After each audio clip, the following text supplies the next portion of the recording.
How to create Wiz account. The very first thing you want to do is to head over to any of the web browser. Let me head over to Google Chrome. In the search bar, search for wiz.com.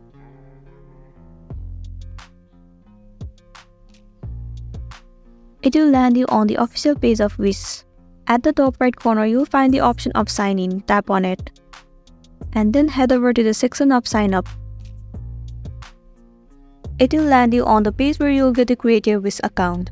Right here you can see three options: continue with Facebook, Google or Apple. Select whichever account that will be suitable to create your Wiz account. Let me tap on continue with Google.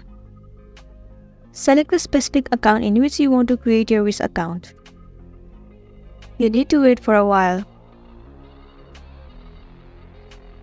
You need to enter some of the answers right here. Who do you shop for? Let me tap on woman. And then select your age. Once you are done, tap on finish. Tap on maybe later.